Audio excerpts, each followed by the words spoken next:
कारखाना यहाँ रामबन की सरजमीन पे लगा? कौन सी नई फैक्ट्री खुली?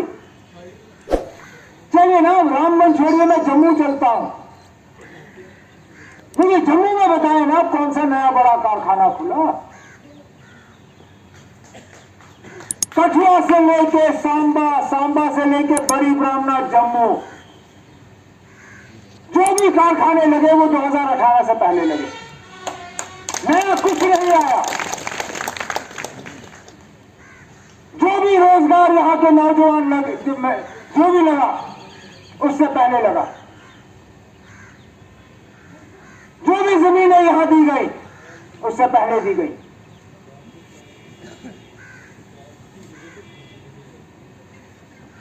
तभी तो यहां के लोग आज एक मायूसी के शिकार हैं।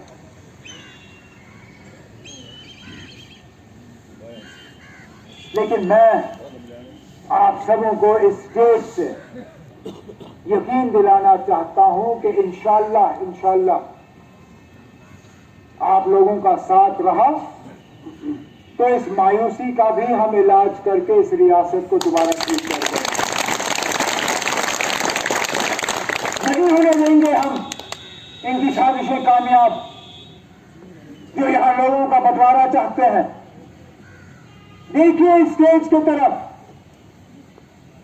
नेशनल कॉन्फ्रेंस वो जमात नहीं है जिसने कभी मजहब की बुनियाद पे वोट मांगा हो। अगर वोट मजहब की बुनियाद पे मांगा होता तो प्रोफेसर डॉक्टर चमन लाल जी कभी नेशनल कॉन्फ्रेंस के एमएलए यहां से नहीं बनते।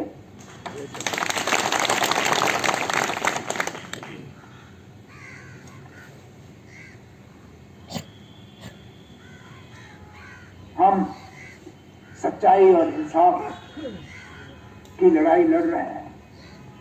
हम चाहते हैं कि हर कोई इस लड़ाई में हमारा साथ दे।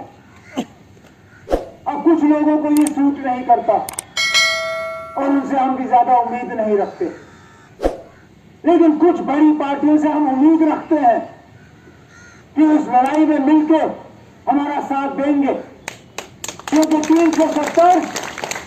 370 सिर्फ जम्मू कश्मीर की विरासत नहीं है। 370 अकेले नेशनल कॉन्फ्रेंस की विरासत नहीं है।